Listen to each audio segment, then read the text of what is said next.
नमस्कार प्यारे बच्चों, एसवी एकेडमी की ऑनलाइन क्लासेस में आपका स्वागत है। आज हम कक्षा 4 में पाठ नंबर 2 अरनी का परिवार, जो कि पर्यावरण की किताब में से लिया गया है, उससे संबंधित चर्चा करेंगे। जैसा कि हमने पहले पढ़ लिया है, इसमें परिवारों से संबंधित हमें जानकारी दी गई है, जिसमें एकल परिवार और संयुक्त परिवार का वर्णन किया गया है। उसके पश्चात इन्होंने हमें अरनी के बारे में बताया है। अरनी जो है एक प्यारी सी बच्ची है, जिसका पोलियो के कारण जो है उसको चलने में परेशानी होती थी, लेकिन वो चित्रकारी बहुत सुंदर करती थी। तो जिसके लिए उसकी बहन उमा ने ही उसको प्रोत्साहित किया था, जिस कारण अरनी का जो चयन है national institute of fine art में हो गया था। लेकिन उसके लिए उसको मुंबई जाना था, जिस कारण उसके परिवार में उसके दादाजी इतनी दूर उसको भेजने के लिए तैयार नहीं थे, क्योंकि वो जानते थे कि अरनी जो है वो पोलियो के कारण ठीक तरह से चल नहीं सकती, जिस कारण वो अरनी को बाहर भेजने के लिए मना कर रहे थे। लेकिन अरनी के जो पिताजी हैं वो चाहते थे कि उनकी जो बेटी है वो खूब पढ़े, जिस कारण उन्होंने अरनी के लिए उनके दादाजी को समझाया और अरनी को बाहर जाने के लिए मना दिया। यानी कि उनके दादाजी को समझाकर अरनी को मुंबई भेजने के लिए तैयार करवाया, और दादाजी ने अरनी को मुंबई जाने के लिए आशीर्वाद दे दिया। उसमें उन्होंने कुछ प्रश्न हमसे पूछे थे कि अरनी अगर लड़का होती तो क्या दादाजी उसको मना करते। तो इसका मैंने आपको बताया था कि नहीं, अगर अरनी लड़का होती तो दादाजी के दिमाग में ये चीज़ नहीं थी कि अरनी लड़की है इसलिए नहीं पढ़ सकती। उनको सिर्फ उसके पोलियो के कारण, जो वो चलने में असमर्थ थी, उनको लगता था कि इनके इसके आगे समस्या आएंगी, जिस कारण दादाजी ने उसको जाने के लिए मना किया था। उसके पश्चात दादाजी के बाद फिर चिंता आ जाती है दादी जी की, जिसमें दादी जी कहती हैं कि अरनी कि तुम बाहर जाओगी तो वहाँ पता नहीं कौन खाना बनाएगा, कैसा होगा वो, तो कैसे खाना खाओगी, इसलिए तुम अपना खाना खुद ही बनाना। तो अरनी उनको समझाती है कि मैं वहाँ पढ़ने जा रही हूँ और खाना बनाने जितना मेरे पास टाइम नहीं होगा, और आजकल समय बदल रहा है, जो वक्त है वो बदल रहा है। हमें अपने अंदर की इस विचारधारा को बाहर निकाल देना चाहिए कि कौन खाना बनाएगा, वो कैसा होगा। हमें जो है ना, सबको एक समान समझना चाहिए, क्योंकि सारे क्या हैं, एक ही तरह के इंसान हैं। तो जिसमें अरनी ने क्या कहा था कि वक्त के साथ बदलना होगा, और दूसरी बात उन्होंने ये कही थी कि समाज की सोच एवं मूल्यों को परिवर्तित देखने में जो ऐसी जो भावनाएं आती हैं, उनके आपके आसपास कोई अगर परिवर्तन या आप अनुभव करते हो तो उसको बताना है कि अगर आप कोई चीज़ देखते हो कि समाज में कोई कुरीति है ऐसी जो आपको आगे बढ़ने से रोक रही है, तो उससे संबंधित आप चर्चा जरूर करोगे।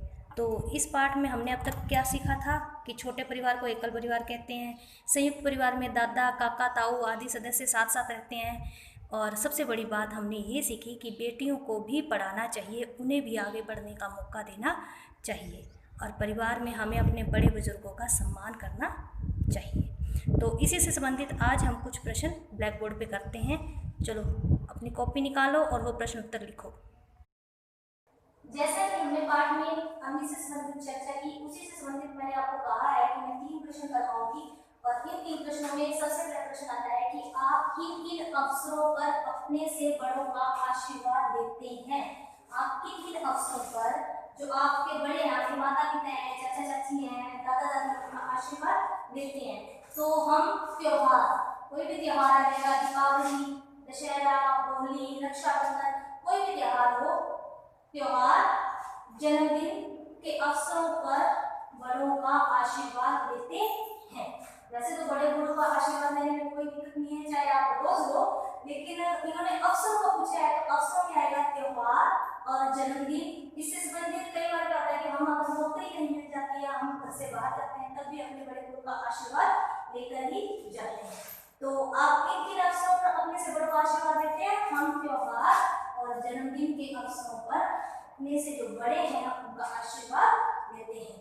दूसरा प्रश्न है, आपके परिवार में बड़े बुजुर्गों का सम्मान कैसे किया जाता है। बड़े बुजुर्ग यानी कि आपके दादा दादी नाना नानी जो बड़े हैं आपके, उनका सम्मान कैसे किया जाता है, आप कैसे सम्मान करते हो। तो हमारे परिवार में बड़े बुजुर्गों का सम्मान, सबसे पहले उनकी इज्जत करना, उनकी इज्जत करना, उनके जैसे भी उनको चीख करके बोलना, सबसे पहले आ गया उनकी इज्जत करना, उनका कहना मानना। अगर वो कोई चीज कहते हैं तो उसको मानना। अगर वो हमें किसी गलत चीज के लिए रोक रहे हैं तो रुकना, जैसे वो हमें समझाते हैं उसके समझ अनुसार चलना। उनके सामने ना बोलना। अगर वो हमें डांट भी रहे हैं तो हम अगर उनके सामने नहीं बोलेंगे, उनको जवाब नहीं देंगे, तो वो भी हमने एक किस्म से उनका सम्मान ही किया। और घर के सभी कार्य में उनकी, जैसे मान लो घर से कोई भी आप बड़ा कार्य करना चाहते हो, कोई हवन करना है, कोई शादी है या कोई कुछ करना है, कोई जन्मदिन, कोई भी कार्य हो, उनकी राय लेकर ही किया जाए। उस संबंध में उनसे चर्चा की जाए, उनकी राय ली जाए। इस प्रकार वो चीज आप कर सकते हो जिससे भी बड़ों का सम्मान होता है। तो हमारे परिवार में बड़े बुजुर्गों का सम्मान, उनकी इज्जत करना, उनका कहना मानना, उनके सामने ना बोलना और घर के सभी कार्यों में उनकी राय लेकर किया जाता है। तो ये हो गया बड़े लोगों का सम्मान। अब तीसरा प्रश्न आता है कि इस पाठ से हमें क्या शिक्षा मिलती है। अरनी का जो पाठ है उससे हमें पूरी तरह से क्या शिक्षा मिलती है। इस पाठ से हमें ये शिक्षा मिली कि हमें जो बेटियां हैं, हमारी जो बेटियां हैं, बेटियों को भी पढ़ाना चाहिए और उन्हें भी आगे बढ़ने का मौका देना चाहिए। जैसे कि अरनी को पोलियो से संबंधित जो बीमारी थी जिस कारण वो चल नहीं सकती थी, लेकिन चित्रकारी में जब उसको आगे बढ़ने का मौका मिला तो उसके दादाजी ने उसको मना कर दिया जाने के लिए। तो उसके जो आगे के पिताजी हैं उन्होंने उसको आगे बढ़ने के लिए प्रोत्साहित किया। उन्होंने शिक्षा हमें दी कि हमें जो बेटियां हैं, दादाजी को समझाया कि बेटियों को भी पढ़ाना चाहिए और उन्हें भी आगे बढ़ने का मौका देना चाहिए। ये 3 प्रश्न है, एक बार फिर से रिपीट कर देती हूँ। आप इसको अपनी कॉपी में सुंदर सुंदर और साफ साफ लिखेंगे। सबसे पहला कि आप किन अवसरों पर अपने से बड़ों का आशीर्वाद लेते हैं। हम त्योहार, जन्मदिन के अवसरों पर बड़ों का आशीर्वाद देते हैं। दूसरा, आपके परिवार में बड़े बुजुर्गों का सम्मान कैसे किया जाता है। हमारे परिवार में बड़े बुजुर्गों का सम्मान उनकी इज्जत करके, उनका कहना मान के, उनके सामने ना बोलकर और घर के सभी कार्यों में उनकी राय लेकर किया जाता है। तीसरा है, इस पाठ से हमें क्या शिक्षा मिलती है।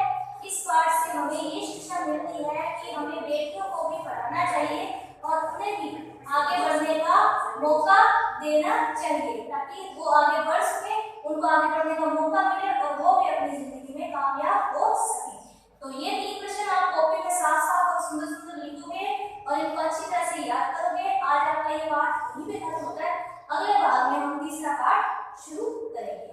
तो इनको आप अच्छी तरह और साफ साफ सुंदर सुंदर करें। धन्यवाद।